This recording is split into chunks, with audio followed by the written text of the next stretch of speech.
नमस्कार, स्वागत है आपका इंडिया डेली पर। मैं हूं आपके साथ पलक सहगल और आप देख रहे हैं हिस्ट्री शीटर। 80 के दशक तक बिहार का इतिहास बेहद गौरवशाली रहा, लेकिन बदलते वक्त के साथ बिहार में बहार की जगह बारूद ने ले ली और उस दौर में लोगों ने अपने प्राणों की रक्षा के लिए हथियार तक उठा लिए। उस दौर में एक नाम लोगों को बेहद पसंद आ रहा था। वो नाम था कौशलेंद्र कुमार शुक्ला और छोटन शुक्ला। बिहार की राजनीति को समझना है तो बाहुबलियों की कहानी जाननी होगी, और जब बात बाहुबलियों की हो तो छोटन शुक्ला का नाम सबसे पहले लिया जाता है। बिहार में अपराध की दुनिया में कई डॉन और बाहुबली ने खूब नाम कमाया और पॉलिटिक्स से उनका सीधा कनेक्शन भी रहा। बाहुबली छोटन शुक्ला को क्राइम की दुनिया का किंग कहा जाता था।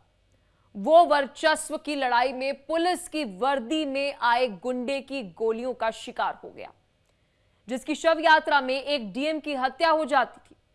ये कहानी है एक ऐसे शख्स की जिसने बारूद, बंदूक और बाहुबल से सियासत में अपना सिक्का जमाना चाहा, लेकिन बदले और खून की साजिशों में उसकी जिंदगी ही खत्म हो गई।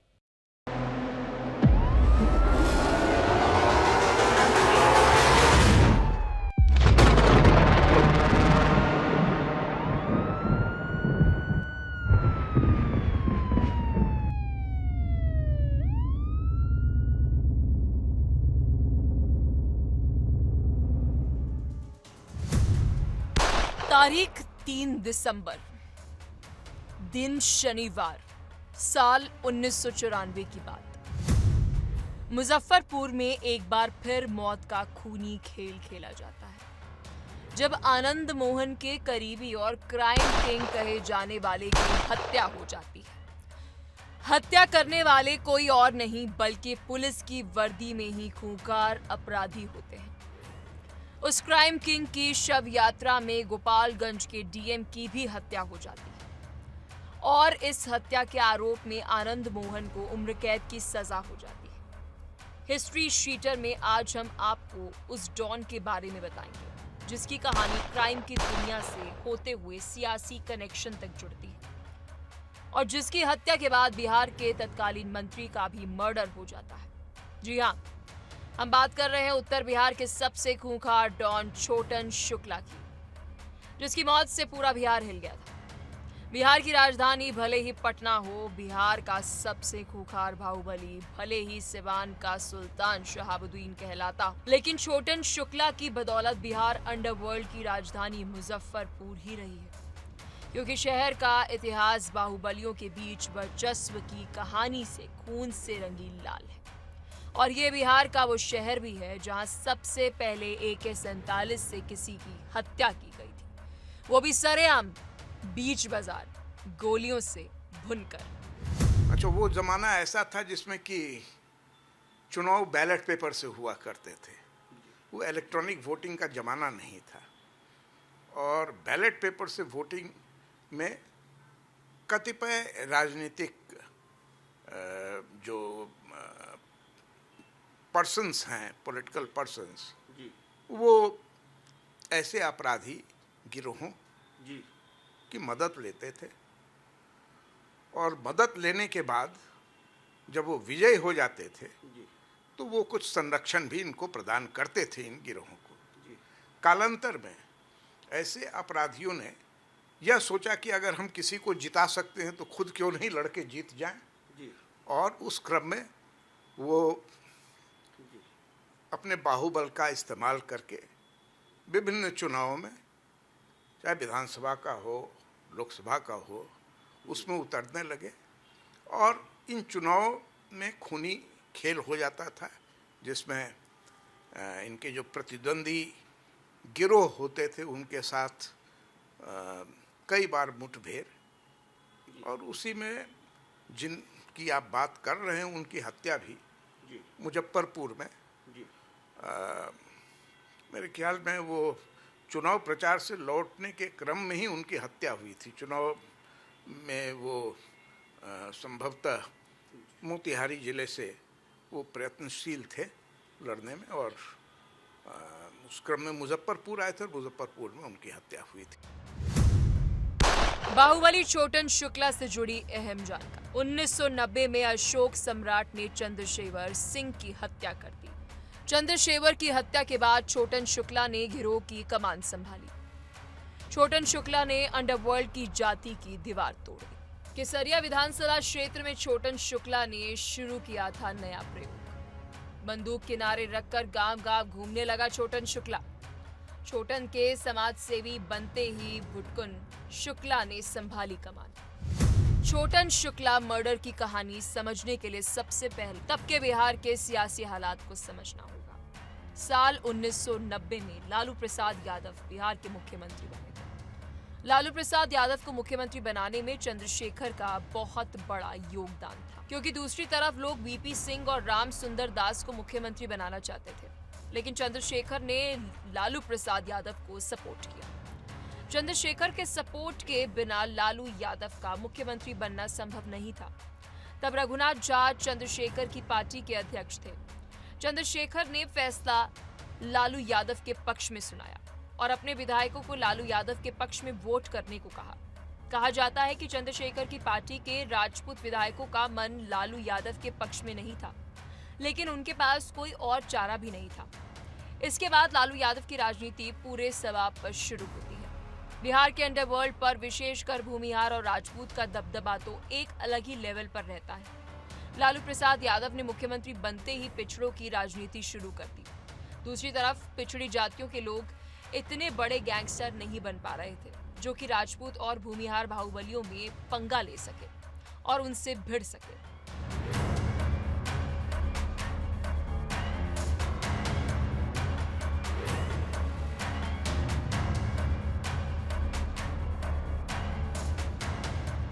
हम लोगों के यहाँ यही अवधारणा थी कि प्रति व्यक्ति एक वोट, लेकिन इन लोगों ने उसको बदल दिया।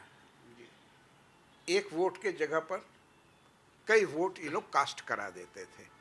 तो मेरा अपना यही कहना है कि साहब उस समय जो स्थिति थी उसके लिए सभी मतलब मैं किसी राजनीतिक दल विशेष को नहीं कहूँगा, लेकिन बहुत सारे राजनीतिक एलिमेंट्स जो हैं अक्रॉस पार्टी लाइंस वो इन्हें बढ़ावा देते थे, संरक्षण देते थे। देखिए, जो सत्ता में थे और जो विपक्ष में थे, हम समों की बात कर रहे हैं। जो विपक्ष में थे वो भी किसी दूसरे गिरोह को उसके खिलाफ तो खड़ा किए ही हुए थे। ऐसा नहीं है कि सत्ता में जो थे वो केवल वो एक गिरोह से भले उसको कुछ उन्होंने संरक्षण दिया हो, लेकिन जो विपक्ष में थे वे भी तो दूसरे गिरोह को बढ़ावा दे रहे थे मुकाबला करने के लिए। जंगल राज से राम राज्य तक का सफर बहुत बड़ा होता है। जंगल राज के बारे में बात करना बहुत आसान होता है, लेकिन कुछ लोग ऐसे होते हैं जिन्होंने उस समय को सहा है, चाहे उत्तर प्रदेश हो या फिर हम बात करें बिहार की। बिहार में इस समय ऐसे था कि लोगों को अपनी सुरक्षा के लिए अपने हाथों में हथियार रखना पड़ रहा था। 80 के दशक की अगर हम बात करें, 80 के दशक में एक डर का माहौल जो है वो बिहार में था। जंगल राज, जिसका आज भी जिक्र होता है कि उस जंगल राज को खत्म करने में कितना लंबा समय लग गया, 20 साल से ज़्यादा का समय लग गया, और आज भी अगर हम कहें तो उस कानून व्यवस्था को बेहतर करने का काम जो है वो लगातार जारी है। 1995 की बात करते हैं। 1995 वो उस समय का समय था जब छोटन शुक्ला ने ये तय किया कि वो राजनीति में कदम रखेगा, और जब उसने ये तय किया तो उस वक्त गुनाह की अगर हम देखें तो एक तस्वीर जो है वो नज़र आ रही थी बिहार में। हर ओर अगर हम बात करें एक डर का माहौल था, आम नागरिक वहाँ पर डरे हुए थे, वोट को लेकर एक अलग जो है वो डर बना हुआ था। लेकिन धीरे धीरे जो बिहार की स्थिति है वो बदलती हुई नज़र अब आ रही है। उस समय मुजफ्फरपुर के दो बड़े राजनेता हुआ करते थे, एक रघुनाथ पांडे और दूसरा ललितेश्वर प्रसाद सिंह। दोनों की छत्र छाया में कई बाहुबली पल रहे थे, जिनमें छोटन शुक्ला अशोक सम्राट का नाम भी शामिल था। दोनों एक दूसरे की जान के दुश्मन थे। इन सबके बीच लालू प्रसाद यादव की नई राजनीति चल रही थी। लालू प्रसाद यादव के राज में एक बड़ी घटना घटी थी। उस समय उत्तर बिहार में एक और बाहुबली हुए ब्रिज बिहारी प्रसाद। लालू यादव की सरपरस्ती में ही ब्रिज बिहारी प्रसाद का सब कुछ चल रहा था। ब्रिज बिहारी प्रसाद मुजफ्फरपुर में पिछड़ों का रहनुमा बनता जा रहा था। इसके बाद जितने भी बाहुबली गुंडे और मनचले लोग थे वो ब्रिज बिहारी के साथ ही जुड़ रहे थे। ये लोग एक तरफा राज करना चाहते थे। साल 1992 में लालू यादव के राज में एक बड़ी घटना होती है। 28 मार्च 1992 को वैशाली के विधायक हेमंत शाही की हत्या हो जाती है। विधायक हेमंत शाही ललितेश्वर प्रसाद सिंह के करीबी के बेटे थे। खुद हेमंत शाही भी एकदम हनक वाले विधायक थे। कहा यह जाता है कि बिहार विधानसभा में शाही का प्रभाव इतना था कि लालू यादव भी समझाते थे कि इनसे उलझना ठीक नहीं। हेमंत शाही से कोई जल्दी उलझना नहीं चाहता था। इस बीच आनंद मोहन भी अपनी नई राजनीति तलाशने लगे थे। उन्हें लगा कि बिहार में स्वर्ण राजनीति की गुंजाइश है। आगे चलकर उन्होंने बिहार पीपल्स पार्टी बनाई।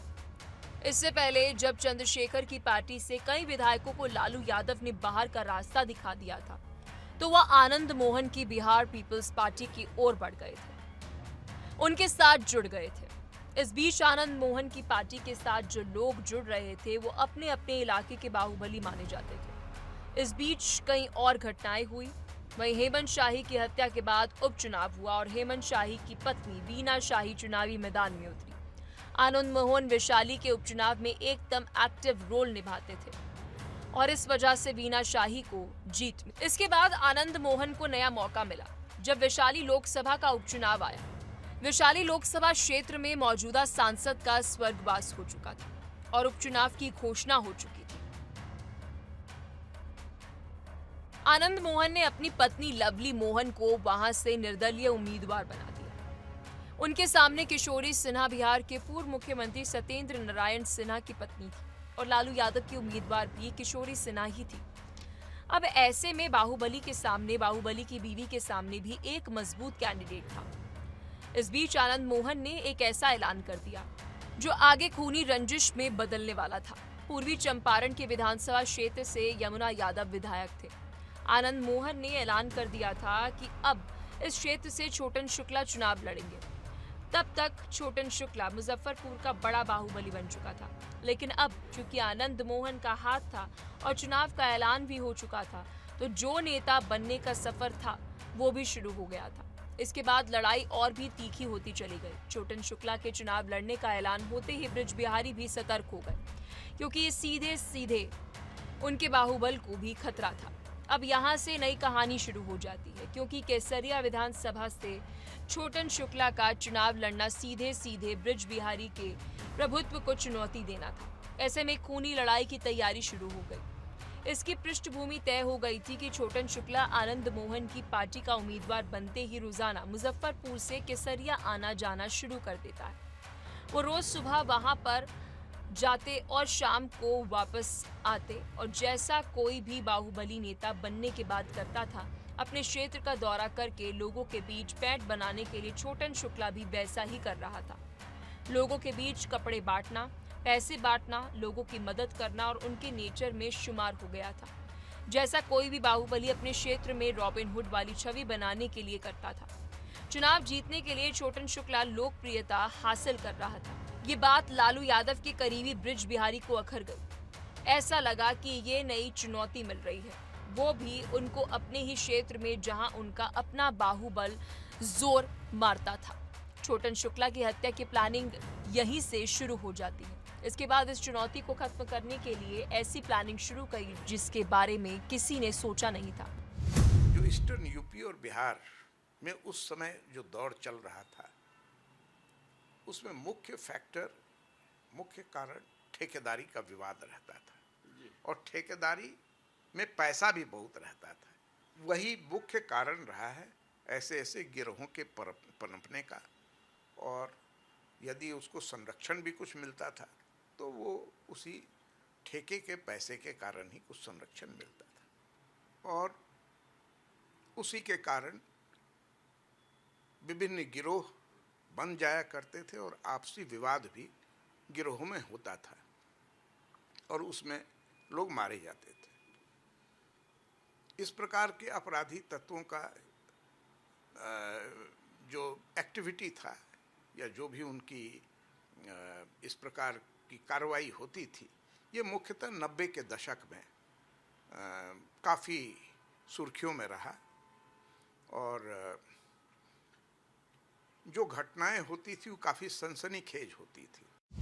छोटन शुक्ला जो केसरिया विधानसभा सीट से क्षेत्र से चुनाव लड़ने की तैयारी कर रहा था, वो तैयारी तो कर रहा था, लेकिन वहीं दूसरी तरफ 90 के दशक की अगर हम बात करें तो 90 के दशक में जो बिहार का माहौल था वो बहुत ही खौफनाक था।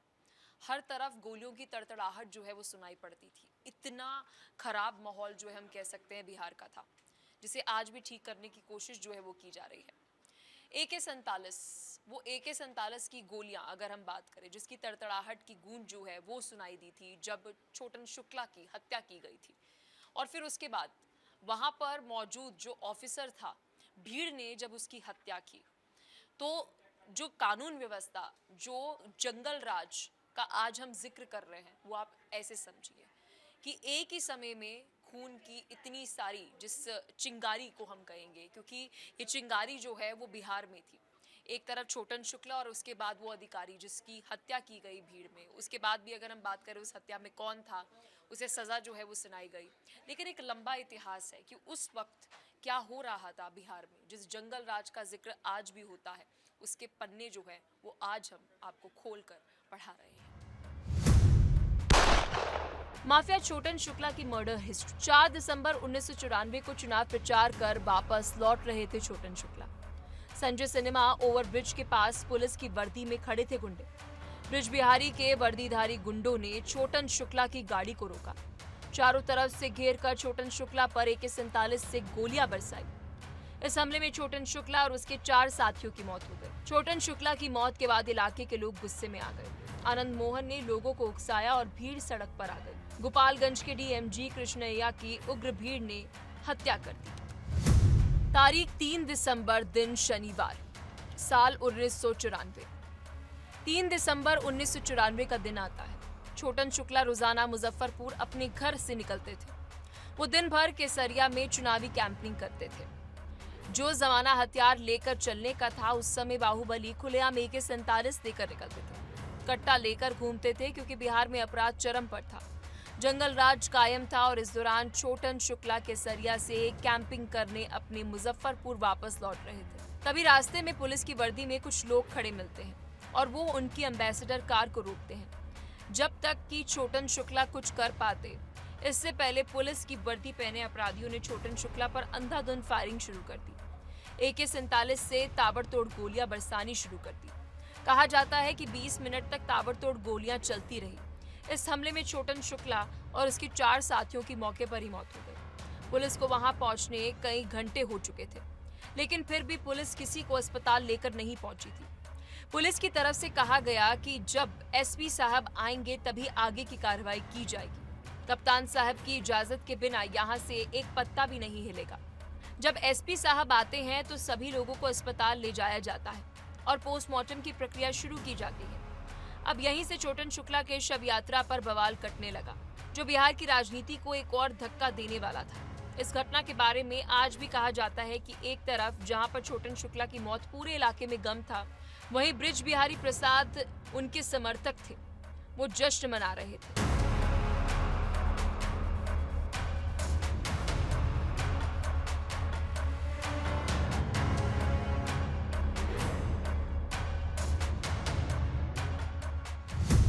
के दशक में मैं खुफिया शाखा में था और इन गतिविधियों पर मेरी निगाह रहती थी। मैं यही कहूँगा कि पुलिस ने अपने बूते पर काफ़ी कुछ नियंत्रित करने का प्रयास किया, किंतु ये गिरोह तब तक इतने अधिक ताकतवर हो गए थे कि उस ज़माने में AK-47 वगैरह भी इन लोगों ने प्राप्त कर लिया था, जबकि पुलिस बल में सभी जगह उस समय AK-47 का सप्लाई हुआ नहीं था।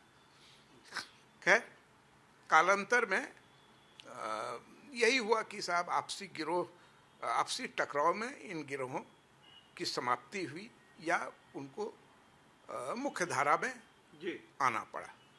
एक जिलाधिकारी की भी हत्या हो गई थी बिहार में, बिल्कुल, और उनकी हत्या उसी समय हुई थी जब ये छोटन शुक्ला की मृत्यु का जुलूस निकला हुआ था।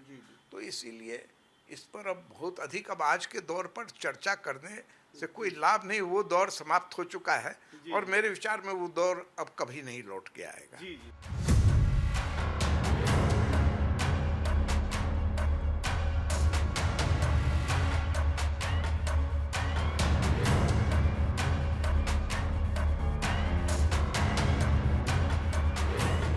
इस घटना में बृज बिहारी के समर्थक ओंकार सिंह का भी नाम सामने आता है, जिसके बाद उन्हें भी मार गिराया गया। छोटन शुक्ला की हत्या के बाद उत्तर बिहार और मुजफ्फरपुर ही नहीं बल्कि कई जिले इसकी चपेट में आ गए, क्योंकि ये एक बाहुबली की हत्या थी और बाहुबली का प्रभाव अपने क्षेत्र में हमेशा रहता है। हर तरफ से गुस्से का माहौल था। इस बीच आनंद मोहन भी वहां पहुंचते हैं, क्योंकि छोटन शुक्ला तो उसका ही आदमी था। अब अगले दिन यानी कि 4 दिसंबर 1994 को छोटन शुक्ला की शव यात्रा निकाली जाती है। इस शव यात्रा को छोटन शुक्ला के पैतृक गांव ले जाया जा रहा था। इस दौरान लोगों में काफी गुस्सा था, आक्रोश देखने को मिला। कई जगह तोड़फोड़ भी की जा रही थी। इसी भीड़ में गोपालगंज के डीएम जी कृष्णैया फंस जाते हैं। छोटन शुक्ला की मौत के बारे में यह अफवाह उड़ाई जाती है कि उसने डीएम भी शामिल थे। वो डीएम तो किसी और जगह के थे, लेकिन सड़क पर मौजूद भीड़ को लगता था कि डीएम की गाड़ी जा रही है तो वो ही यहीं के डीएम हैं। और उसके बाद डीएम आक्रोशित भीड़ का शिकार बन जाते हैं। ये भीड़ एक आईएएस अफसर और डीएम की हत्या कर देती है, जिसके ऊपर शहर की जिम्मेदारी थी। हाल ही में आनंद मोहन जो है वो जी कृष्णन के मामले में सजा काटकर जेल में रिहा हुए हैं, क्योंकि आनंद मोहन को कोर्ट ने भीड़ को उकसाने का दोषी माना था। छोटन शुक्ला की मौत के बाद से शुक्ला गैंग की कमान उसका छोटा भाई भुटकुन शुक्ला अपने हाथ में ले लेता है। हालांकि बाद में भुटकुन शुक्ला की भी मौत हो जाती है। उसकी मौत को लेकर कहा जाता है कि उसकी मौत के पीछे शुक्ला गैंग के ही किसी सदस्य का हाथ था, यानी घर का भेदी लंका ढाई जैसा ही कोई मामला था। छोटन शुक्ला और भुटकुन शुक्ला की मौत के बाद से उसका भाई मुन्ना शुक्ला बदला लेने की सोचता है। अब शुक्ला परिवार में से 2 भाइयों की हत्या का बदला लेने की जिम्मेदारी विजय कुमार शुक्ला उर्फ मुन्ना पर आ गई। सूरजभान सिंह, श्री प्रकाश शुक्ल और राजन तिवारी जैसे बाहुबलियों ने मुन्ना शुक्ला का साथ दिया।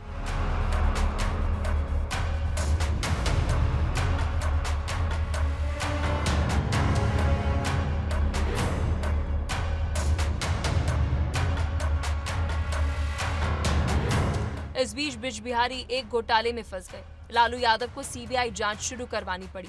गिरफ्तारी से बचने के लिए बृज बिहारी ने बहाना बनाया और पटना के IGIMS में भर्ती हो गए। ये उनके विरोधियों के लिए बड़ा मौका था। बृज बिहारी को मारने का दिन तय हो गया, 13 जून 1998। मंत्री के ही खेमे के एक आदमी को विरोधियों ने अपना मुखबिर बनाया और फोन दे दिया गया। रात को 8 बजे अक्सर बृज बिहारी अस्पताल के परिसर में टहलने निकलते थे।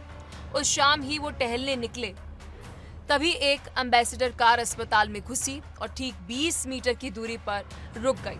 इसके बाद उसमें से लोग निकले और लोगों ने बंदूक निकाली और ठोक दिया ताबड़तोड़ फायर। बृज बिहारी के खेमे में किसी को संभलने का वक्त ही नहीं मिला। बृज बिहारी और उनके 2 अन्य लोगों की हत्या हो गई। कहा जाता है कि बृज बिहारी की हत्या खुद श्री प्रकाश शुक्ला ने की। इस हत्या के ठीक 3 महीने बाद यूपी एसटीएफ ने गाजियाबाद के पास श्री प्रकाश शुक्ला को ढेर कर दिया। मामला कोर्ट पहुंचा, जहां पर निचली अदालत ने सूरजभान सिंह, मुन्ना शुक्ला और राजन तिवारी समेत 8 लोगों को दोषी करार दिया। लेकिन साल 2014 में हाई कोर्ट ने सभी आरोपियों को बरी कर दिया। इसी बीच सुप्रीम कोर्ट ने मुन्ना शुक्ला और मंटू तिवारी को उम्र कैद की सजा सुनाई।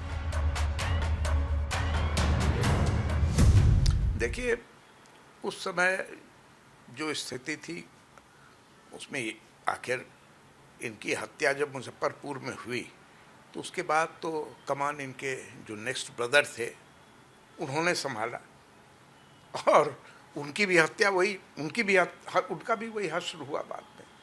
तो ये आप नहीं कह सकते हैं कि साहब परिवार का सहयोग या संलिप्तता नहीं थी।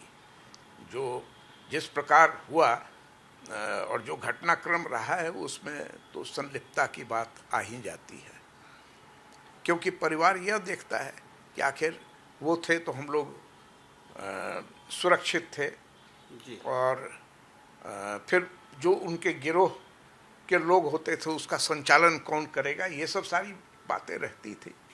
तो जैसा घटनाक्रम रहा है उसमें तो पाया गया है यही कि कालांतर में जो पारिवारिक लोग हैं वो इसमें आते रहे। छोटन शुक्ला की कहानी सिर्फ एक बाहुबली की कहानी नहीं है, ये उस दौर की तस्वीर है जहां पर न्याय और कानून ने अपराधियों के आगे घुटने टेक दिए थे, जहां सियासत संगीनों के साए में पलती थी और जहां शव यात्रा में एक डीएम की जान चली गई, क्योंकि बिहार तब सिर्फ एक राज्य नहीं, एक जंग का मैदान बन गया। आज 30 साल बीत गए, लेकिन छोटन शुक्ला की हत्या के किसी आरोपी को सजा नहीं मिल पाई। पुलिस के हाथ जब भी खाली हैं और AK-47 की गोलियों से छलनी हुई उस रात की चीखें आज भी मुजफ्फरपुर की दीवारों में दबी हुई हैं।